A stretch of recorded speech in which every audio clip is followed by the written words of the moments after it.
Vellarmala school അങ്ങനെ പുനർജനിക്കാൻ ഒരുങ്ങുകയാണ്. വെള്ളാർമല സ്കൂളിൻ്റെ പ്രിയപ്പെട്ട ഉണ്ണിമാഷാണ് നമ്മോടൊപ്പം ചേരുന്നത്.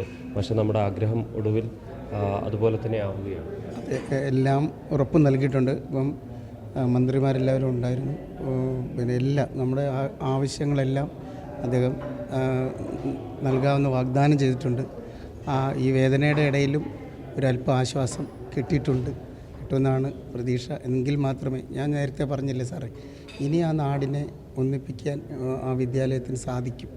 കാരണം സ്കൂളിനെ അത്രമേൽ ഇഷ്ടപ്പെട്ടിരുന്നു അവർ. വെള്ളാർമല എന്ന് പറയുമ്പോഴത്തേക്കും സാറ് അറിയാലോ, ഒരുപാട് പ്രാവശ്യം അവിടെ വന്നിട്ട് വേറൊരു രാജ്യമായിരുന്നു. അങ്ങനെയുള്ള വേറൊരു രാജ്യം എന്ന് തന്നെ പറയാം. കുറച്ച് സാധാരണക്കാരായ മനുഷ്യരുടെ സ്നേഹിക്കാൻ സാറിൻ്റെ കുറേ വാക്കുകൾ ഇപ്പോൾ സമൂഹ മാധ്യമങ്ങളിലൊക്കെ വൻ വൈറലാണ്. കാരണം ഒരു അധ്യാപകനും സ്കൂളിനെ വല്ലാതെ സ്നേഹിക്കരുത്, സ്നേഹിച്ചു പോയാൽ ഇതുപോലെ പെട്ടുപോകുന്നൊക്കെ വൈകാരിക മനസ്സിൻ്റെ ഉള്ളിൽ തട്ടിയുള്ള വാക്കുകൾ. അങ്ങനെ എന്ന് വെച്ചാൽ ഞാനവിടെ ആലപ്പുഴ കുട്ടനാട്ടിലല്ലേ, അവിടെ ഇവിടെ വന്നപ്പോഴത്തേക്ക് എനിക്ക് മനുഷ്യരുടെ എല്ലാവരും അങ്ങ് സ്നേഹിക്കുമല്ലേ, ഭയങ്കര സ്നേഹമാണ്. അപ്പം എങ്ങോട്ടിറങ്ങിയാലും നമുക്ക് സ്നേഹിക്കുന്ന മനുഷ്യരേ ഉള്ളൂ. ഒരു മനുഷ്യനെ സംബന്ധിച്ചിടത്തോളം അതല്ലേ വേണ്ടത്. നമുക്ക് സ്നേഹവും സമാധാനവും ഉണ്ടെങ്കിൽ അത് കിട്ടുന്നിടം സ്വർഗമല്ലേ. അങ്ങനെ അവരിൽ ഒരാളുടെ എല്ലാവരും നമ്മുടെ സഹോദരങ്ങൾ. മറ്റ് ഗ്രാമങ്ങളിൽ നിന്നും ഈ വെള്ളാർമലയെ വ്യത്യസ്തമാക്കുന്നത് എന്താണ് ശരിക്കും?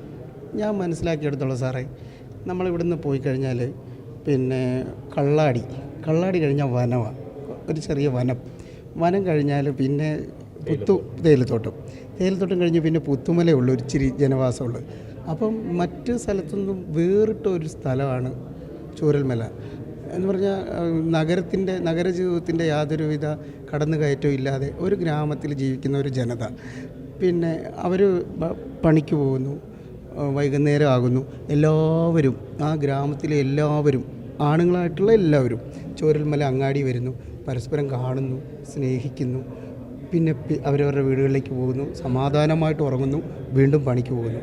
പിന്നെ ഞായറാഴ്ച ഒരു ഒഴിവ് ദിവസം വന്നു കഴിഞ്ഞാൽ അവർ ഒരു അല്പം നോൺ വെജൊക്കെ വാങ്ങി അപ്പോഴും ഭക്ഷണമൊക്കെ കഴിച്ച് ഇതേ ഒരു റൊട്ടേഷനിൽ ജീവിക്കുന്ന ഒരു ജനതയാണ്. പിന്നെ ഈ മൊബൈൽ ഫോണിൻ്റെയൊക്കെ ആധിക്യം വന്ന സമയത്താണ് അവരുടെ ചെറിയൊരു മാറ്റങ്ങളൊക്കെ വന്നു തുടങ്ങിയത്. നിഷ്കളങ്കരായ സാധാരണക്കാരായിരുന്നു അവരെല്ലാവരും. അവരെന്നേരം അവിടെയുള്ള ജനങ്ങളെല്ലാവരും. സ്കൂൾ തുറക്കുമ്പോഴും കുറച്ച് കുട്ടികൾ നമുക്കുണ്ടാവില്ല. ഞങ്ങളുടെ മുഴുവൻ കുട്ടികളും ഒരു ദിവസം ഞങ്ങളുടെ കൈ കിട്ടിയാൽ പിന്നെ അവരെങ്ങോട്ടും പോയില്ലെന്നുള്ള വിശ്വാസമുണ്ട് ഞങ്ങൾക്ക്. ഒരു ദിവസം ഞങ്ങളുടെ കൈ കിട്ടിയാൽ മതി, അവർ പോവില്ല. വെള്ളാർമലയിലെ കുട്ടികൾ അങ്ങനെയാണ്. അവർ വീടിനേക്കാളും സ്കൂളിനെയാണ് ഇഷ്ടപ്പെടുന്നത്. ഡ്രോപ്പ് ഔട്ടോ മറ്റു കാര്യങ്ങൾ സാറിന് അറിയാലോ, ഒന്നും ഇല്ലാത്തൊരു വിദ്യാലയമാണ്. എന്തെങ്കിലും അസുഖങ്ങൾ വന്ന് കുട്ടികൾ സ്കൂളിൽ വരാതിരുന്നാലേ ഉള്ളൂ, അല്ലാതെ കുഞ്ഞുങ്ങളൊന്നും സ്കൂളിൽ വരാതിരിക്കത്തില്ല. നഷ്ടപ്പെട്ടു പോയ കുഞ്ഞുങ്ങൾ ഒന്നും പറയാനില്ല സാറേ, അതിനെക്കുറിച്ചൊന്നും. തീർച്ചയായും വെള്ളാർമല സ്കൂൾ താൽക്കാലികമായി മേപ്പാടി ഗവൺമെൻറ് ഹയർ സെക്കൻഡറി സ്കൂളിൽ പുനർജനിക്കുകയാണ്. അതിനുശേഷം മറ്റൊരു അനുയോജ്യമായ സ്ഥലത്തേക്ക് സ്കൂളിൻ്റെ പ്രവർത്തനം മാറും. ഉണ്ണിമാഷാണ് നമ്മോടൊപ്പം സംസാരിച്ചത്.